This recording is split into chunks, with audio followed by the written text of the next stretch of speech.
తులసి తులసి ఏమైందిరా? ఆ అంజనం అతను ఏం చెప్పాడు? హారం ఎక్కడుందని చెప్పాడు? అంత కన్ఫ్యూజింగ్ గా ఉంది. ఏం చెప్పాలో కూడా అర్థం కావట్లేదు. కన్ఫ్యూజన్ ఏంట్రా? ఎలా చెప్పాలో అర్థం కాకపోవడం ఏంటి? అసలు ఆయన ఏం చెప్పాడు? అదేదో బొమ్మ చూపిస్తాను అన్నాడుగా, ఎవరి బొమ్మ చూపించాడో? అంజనంలో నీ బొమ్మ చూపించాడు తులసి.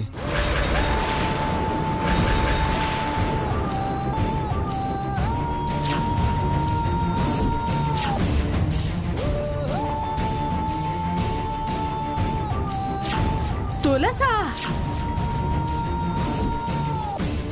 మీ నమ్మకాలతో నాకు పని లేదు. దొంగ ఎవరో చూపించారు, మా కళ్ళతో మేము చూసాం. ఏంటి? నా బొమ్మ కనిపించిందా? వాడు చెప్పాడా, నువ్వు చూసావా? చెప్పడం చూడడం రెండూ జరిగాయి. అసలు వాడు ఏం చెప్పాడంటే,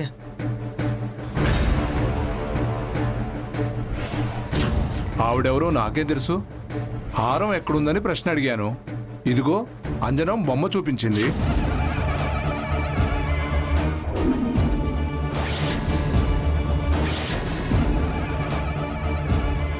అంటే నేనిప్పుడు దొంగతనం చేశానని ప్రూవ్ అయినట్టా? హే, నువ్వు దొంగవి కావడం అంటే? నా బొమ్మ కనపడిందంటే నేనే కదా దొంగని.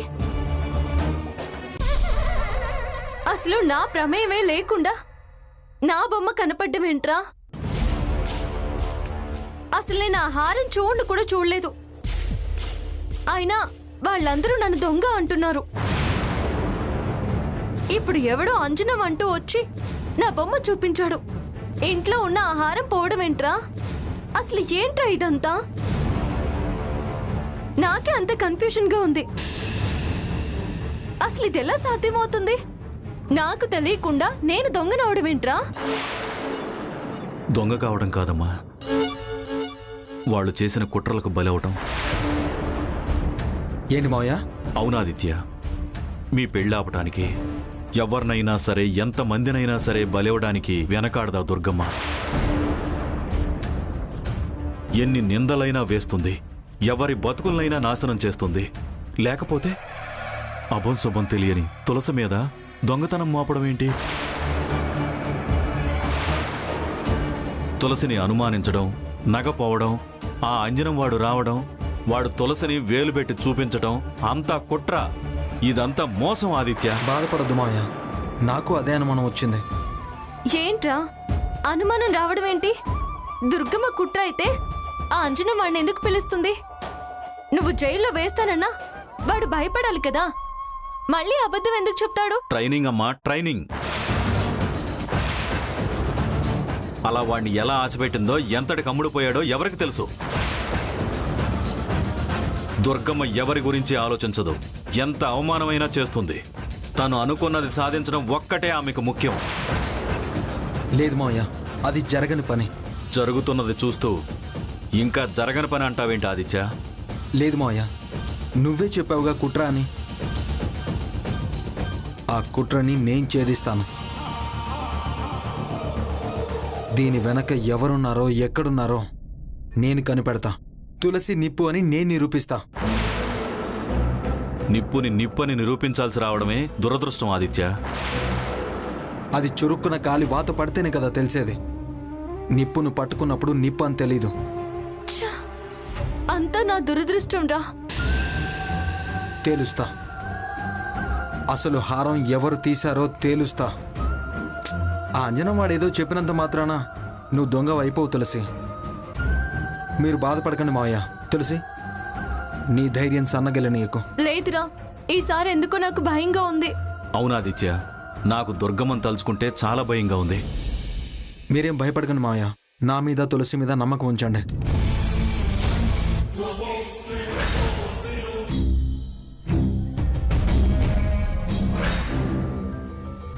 బావగారు, డౌట్ క్లియర్ అయింది కదా?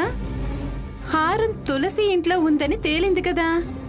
ఇంకా ఎందుకు మీరు బుర్ర పగలగొట్టుకొని ఆలోచించడం? ఇదిగో ప్రసాదు, ఇంకా దొంగదాన్నే నీ కోడల్ని చేసుకోవాలని నీ మనసు కోరుకుంటుందా? ప్రయత్నాలు విరమించుకుంటే మంచిది ప్రసాదు. అత్తయ్య మీరేం చేసినా నేనేమనలేదు. తులసిని దొంగంటే మాత్రం ఊరుకోను.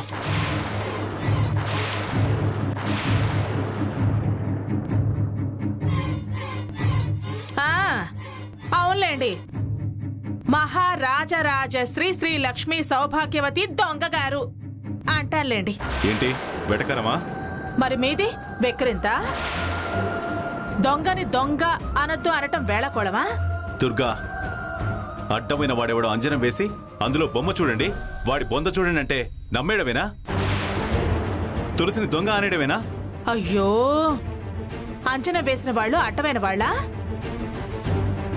మరి అందులో దాని ముఖం ఎందుకు కనిపించింది? నా ముఖమో, ఈ వెంకటలక్ష్మి ముఖమో, సత్యవతి ముఖమో, పిన్ని ముఖమో కనిపించొచ్చు కదా. మనవి కాస్త పెద్ద తలకాయలు కదే. మన బొమ్మలు కంచంలో పట్టుండవు. పెద్ద తలకాయలు కాదు, పిచ్చి తలకాయలు. అవునులే మావయ్య, మావి పిచ్చి తలకాయలు, పిచ్చి ఆలోచనలు, పిచ్చి బుర్రలు, పిచ్చి మొహాలు. మీ మేనకోడల్దే తెలివైన బుర్ర, అందమైన మొహం. ఆ! అమ్మా! అందుకే అంజనంలో కనిపించింది. సరే, మీరు మీ కళ్ళతో చూశారు కదా. అంజనం చూడకముందంటే చా అది దొంగేంటి అన్నారు. చూశాక కూడా కాదు అంటే ఎలా? ఒకసారి కళ్ళు చెక్ చేయించుకోండి. దుర్గా, ఎందుకు అరుస్తారు? అరవకండి, నాకు అంతకంటే పెద్ద గొంతే ఉంది. ఒక్క కేకేస్తే చాలు, వీధి వీధంతా గుమ్మ ముందు నిలబడుతుంది. మీ మేనకోడలి చరిత్ర మొత్తం విపులంగా వివరించి చెప్తాను. అప్పుడు మీరు అరవటం కాదు, వాళ్లే వెళ్ళి దాని ముఖాన ఉమ్మేసి అనాల్సిన 4 మాటలు అనేసి ఇంకెవరైనా సమర్థించడానికి వెళితే వెళ్ళిన వాళ్ళకి దానికి ఇంత గడ్డి పెట్టి పంపుతారు. దొంగ అనకూడదంట, దొంగ. ఊరికి నన్ను ఆడిపోసుకోవడం కాదు, ఒక్కసారి ఆలోచించండి. బుర్ర సరిగ్గా పెట్టి ఆలోచించండి. పూజ జరిగిన రోజు నుంచి మళ్ళీ ఇవాల్టి వరకు అదసలు మన ఇంటి వైపే తొంగి చూడలేదు. ఎందుకంటారు?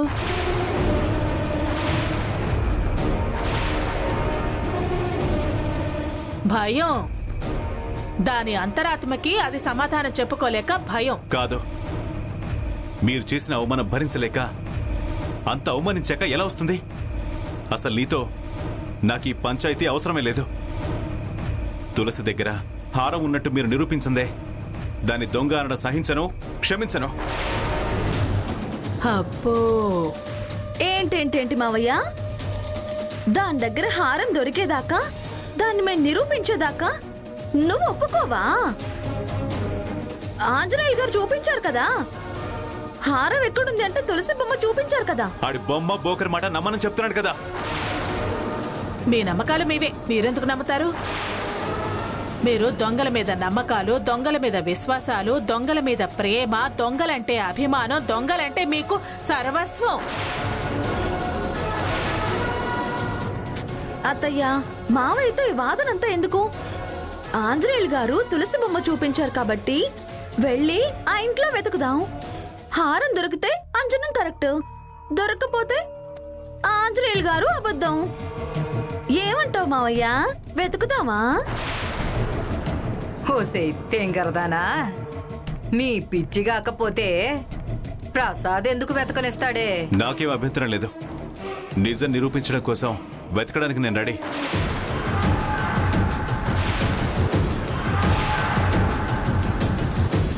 అక్కడ గాని హారం దొరక్కపోతే మీ అంతు చూస్తాను. పదండి. పదత్తయ్య, వెళ్దాము. నేనెందుకే మళ్ళీ అక్కడికి? మీరందరూ వెళ్ళండి. వస్తే అక్కడ హారం దొరికితే మళ్ళీ నేనే ఏదో చేశాను అంటారు. సాక్షిగా మీ మావయ్యని తీసుకుని వెళ్ళండి. ఆయన కళ్ళెదురుగానే వెతికి చూడండి. పద మావయ్య, పద నాన్నమ్మా, పద చిన్నత్తయ్య, పద పద బావా, పద.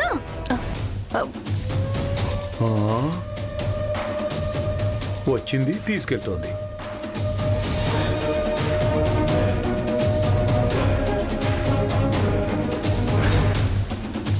తులసి, ఓసే తులసి, తులసి, తులసి, ఏంటే మా ఇంటికే వచ్చి ఇంత గట్టిగా అరుస్తున్నావు?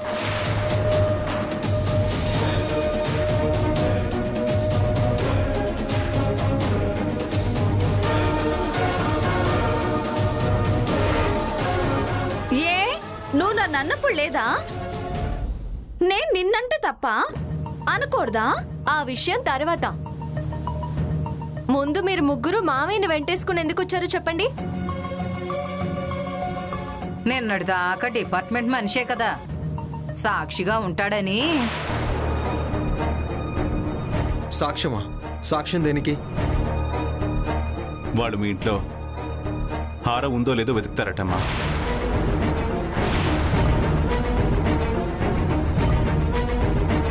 నానా, తులసి ఎలాంటిదో నీకు నాకు తెలుసు. తప్పు చేయనప్పుడు భయపడాల్సిన అవసరం లేదు. ఏమంటావు తులసి? నీతో పాటు నేను ఏకీభవిస్తాను మామయ్య. వెతకడం అనేది చిన్నతనం కాదా నాన్నా? మా ఇంట్లో దొరికితే కదా. నేను దొంగతనమే చేయనప్పుడు అది మా ఇంట్లో ఎలా దొరుకుతుంది? దొరికినప్పుడు నేను దొంగని ఎలా అవుతాను? అంటే అప్పుడే మార్చేసావా? సొమ్ము చేసేసుకున్నావా? పిచ్చి పిచ్చిగా వాగేవంటే పళ్ళు రాలగొడతాను. వెళ్ళి వెతుక్కో. హారం కనుక కనపడకపోతే నీ మొహం పగలు కొడతాను. చూసుకోపో.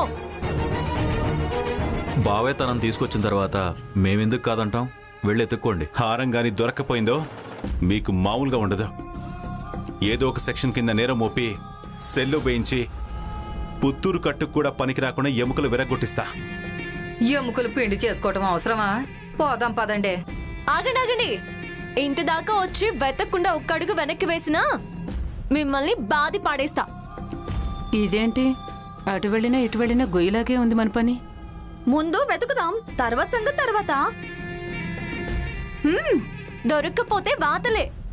ఇంక తర్వాతలు తాలింపులు ఏమీ ఉండవు. అది మనం వెతకూడదని అలా బెదిరిస్తుంది. మేమేం ఎత్తుక్కోవద్దు అంటున్నావా? బెదిరించాల్సిన అవసరం మాకు లేదు. వెతుక్కోండి. వెతుక్కోండి. మనం అక్కడ వెతుకుదాం. తులసి, నువ్వు కూడా రా.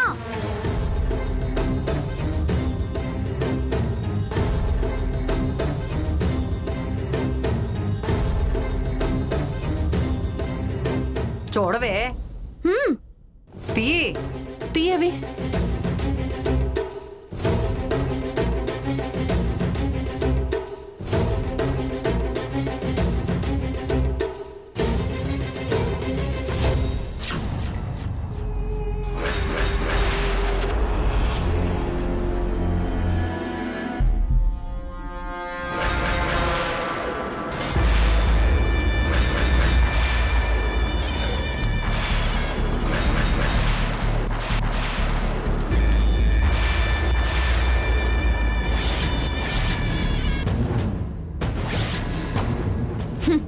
బయటికి రా, నీ సంగతి చెప్తాను.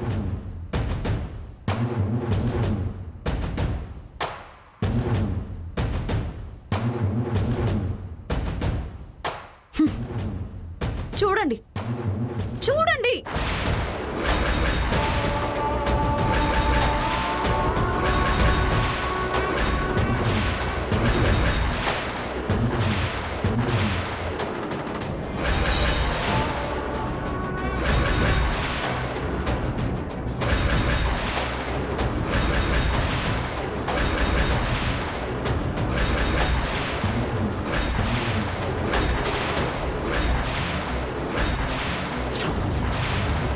ఈ హారం ఈ ఇంట్లోకి ఎలా వచ్చిందో నాకు నిజంగా తెలియదు మామయ్య. కాకెత్తుకొచ్చుంటుందే. దేవుడి మీద ఒట్టు, నాకేం తెలీదు. ఆదిత్య, నిజంగా నేను దాన్ని తీసుకురాలేదు. బావా, అది ఎలాంటిదో నీకు తెలీదా?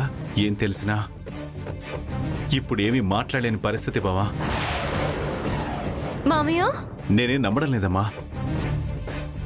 కానీ తప్పనిసరి పరిస్థితి, సమర్థించలేని స్థితి. ప్రమాణ పూర్తిగా చెప్తున్నాను, నాకు నిజంగా ఏం తెలియదు మామయ్య. అమ్మా ఆపమ్మని దొంగ ప్రమాణాలు. హారం అంత చక్కగా కనబడుతుంటే చూడలేదు, తెలీదు, తేలేదు అంటావేంటి? ఫోన్ బావా, ఇవ్వు. పట్టుకో చిన్నత్త. వెతికితే దొరుకుతుందనే దబ్బాయించింది. ఏమీ ఎరగనట్టు ఉత్తెత్తి మాటలు మాట్లాడింది.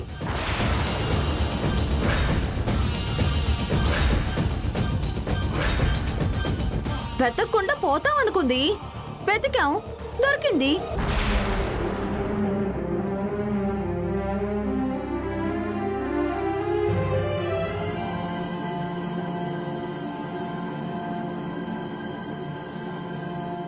మనం ఎందుకు నోరు జారటం? పదండి.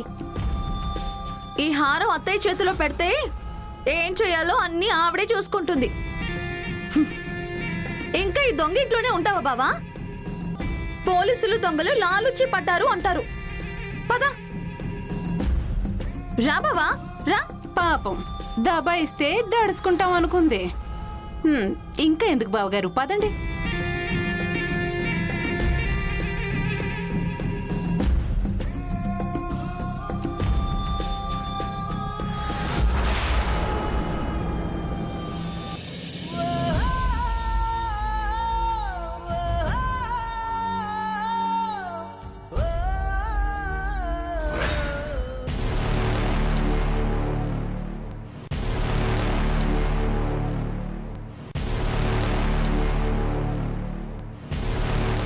అత్తయ్య అత్తయ్య, ఇదిగో హారం.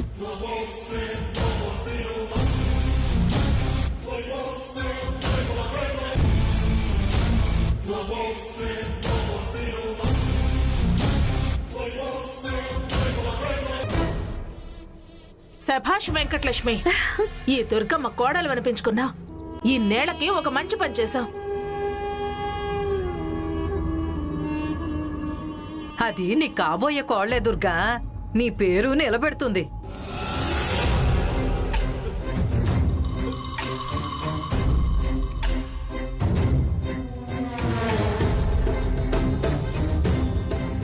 అయ్యో మావయ్య, మీరేం చేశారని తలదించుకున్నారు? తలదించుకోవాల్సింది అది. నలుగురిలో మన పరువు తీసింది అది. నలుగురు నానా మాటలు అనేలా చేసింది అది. మన ఇంటికి తలవంపులు తెచ్చింది అది. అది అది కదా తల వంచుకోవాలి. నా మేనకోడలు బంగారం, నా మేనకోడలు బంగారం అని దాన్నే వెనకేసుకొచ్చారు కదా మావయ్య. చివరికి ఏం చేసింది? ఈ ఇంట్లో బంగారాన్ని దొంగలించి దానింట్లో పెట్టుకుంది. ఏంటి బావా, మొహం వాడిపోయింది. ఓ, అది చేసిన తప్పుని ఎలా కవర్ చేయాలో తెలియక కంగారు పడుతున్నావా? తులసి నాకు కాబోయే భార్య, ఈ ఇంటి పరువుని నిలబెడుతుంది అన్నావు కదా. చూసావుగా ఇప్పుడు ఏం చేసిందో. ఈ ఇంటి పరువుని తీసుకెళ్లి బజార్లో నిలబెట్టింది. మీరిద్దరూ డిపార్ట్మెంట్ మనుషులే కదా. మీ డిపార్ట్మెంట్ లో అది చేసిన దొంగతనానికి సెక్షన్స్ లేవా? ఫైల్ చేయడానికి కేసులు లేవా? ఇదే తప్పు నేను చేస్తే ఇలా మౌనంగానే ఉంటారా? ఈ పాటికి నన్ను జుట్టు పట్టుకుని లాక్కుని వెళ్లి మరి జైల్లో పెట్టించి మరీ కొట్టించేవారు. మరి దాన్ని ఎందుకు వదిలేశారు? మీరు నిజంగా న్యాయం మీద నిలబడే మనుషులే అయితే ఈ క్షణమే దాని మీద కేసు పెట్టి జైల్లో పెట్టండి. హారం దొరికింది కదా, దొంగ ఎవరో తెలిసింది కదా. ఇంకా పోలీసులు కేసులు ఇవన్నీ ఎందుకు చెప్పు? వంశపారంపర్యంగా వస్తున్న ఈ హారమే చెప్పింది ఈ ఇంటికి కాబోయే కోడలెవరో, ఈ ఇంటి ఆస్తులు దోచుకునేదెవరో, పరువు నిలబెట్టేది ఎవరో, వెన్నుపోటు పొడిచింది ఎవరో తెలిసింది కదా.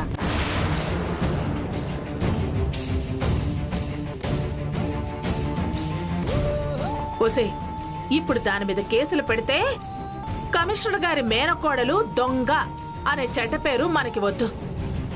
ఇప్పటికే దానివల్ల పోయిన గౌరవం చాలమ్మా. ఎవరి పాపం వారితోనే పోతుంది. ఇక మీదటైనా ఆ దొంగని ఈ ఇంట్లోకి రానీకుండా ఉంటే అందరికీ మంచిది. ఏ పిన్ని, అర్థమైందా?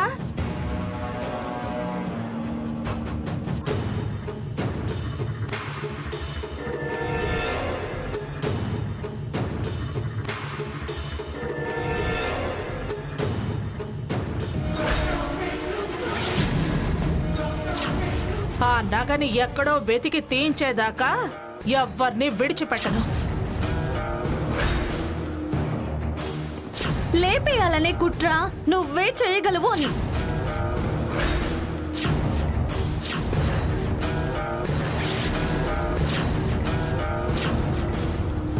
అసలు హారం మీ ఇంట్లోకి ఎలా వచ్చిందో ఎంత ఆలోచించినా అర్థం కావట్లేదు. ఒకవేళ వాళ్ళల్లో ఎవరైనా మీ ఇంట్లో పెట్టుంటారా అంటే ఆ టైంలో మావయ్య కూడా ఇంట్లోనే ఉన్నారు కదా.